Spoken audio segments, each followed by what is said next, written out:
ಅಕ್ಕ ಮಹಾದೇವಿಗೆ ತನ್ನ ಗೆಳತಿಯರು ಕೇಳ್ತಾರು, ಎಲ್ಲ ಹೆಣ್ಣ ಮಕ್ಕಳು ರಾಜ್ಯ ಮನಿತಾನ ಸಿಗಬೇಕಂತ ಆ ಪರಮಾತ್ಮಗ ಹರಕೆ ಮಾಡ್ತಾರು. ನೀನು ಆ ಕೌಶಿಕ ರಾಜನೇ ಒಲಿದು ಬಂದಾಗ ತಿರಸ್ಕಾರ ಮಾಡತೀಯಲ್ಲ ಯಾಕ?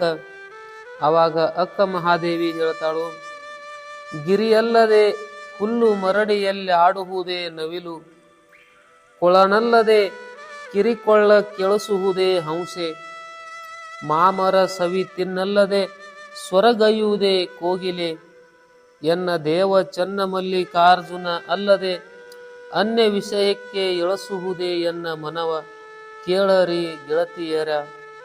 ಅಕ್ಕ ಮಹಾದೇವಿ ಹೇಳ್ತಾಳು, ನವಿಲು ಕುಣಿಬೇಕಾದರೆ ಸುಮ್ಮನೆ ಕುಣಿಯುವುದಿಲ್ಲ, ಹಚ್ಚ ಹಸಿರು ವನ ಇರಬೇಕು, ಮೋಡಗಳ ತುಂಬಿ ಬರಬೇಕು, ಆವಾಗ ನವಿಲು ಕುಣಿತೈತಿ. ಒಂದು ಹಂಸ ಈಸಬೇಕಾದರ ಬಾವಿ ಕೆರೆಯಲ್ಲಿ ಈಶಾಡುವುದಿಲ್ಲ, ಅದು ಸಮುದ್ರವನ್ನ ಆಯ್ಕೆ ಮಾಡತೈತಿ. ಮಾಮರ ಸವಿ ತಿನ್ನಲಾರದೆ ಕೋಗಿಲೆಗೆ ಕಂಠದಲ್ಲಿ ಸುಮಧುರವಾದಂತಹ ಸ್ವರ ಹುಟ್ಟುವುದಿಲ್ಲ. ಇವು ಪಕ್ಷಿಗಳು ಈ ರೀತಿ ಆಯ್ಕೆ ಮಾಡ್ಕೋತಾವ ಅಂದಾಗ ನಾನು ಒಂದು ರೀತಿ ಆಯ್ಕೆ ಮಾಡಿಕೊಂಡಿನು, ಎನ್ನ ದೇವ ಚನ್ನ ಮಲ್ಲಿಕಾರ್ಜುನ ಅಲ್ಲದೆ ಅನ್ಯ ವಿಷಯಕ್ಕೆ ಎಳಸುವುದೇ ಎನ್ನ ಮನ. ಇಂತಹ ಒಂದು ಭಕ್ತಿಯ ಎತ್ತರ ಅಕ್ಕ ಮಹಾದೇವಿಂದು.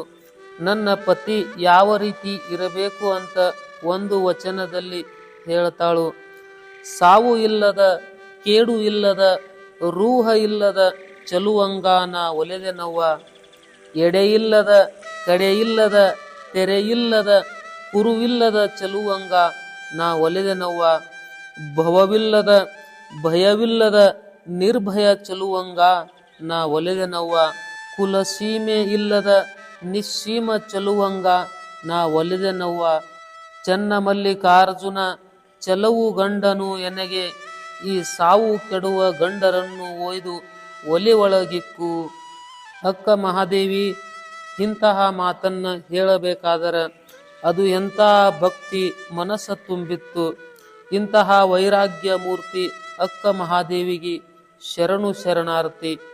ಎಲ್ಲ ಅಧ್ಯಾತ್ಮ ಪ್ರೇಮಿಗಳಲ್ಲಿ ಅನಂತ ಅನಂತ ವಂದನೆಗಳು.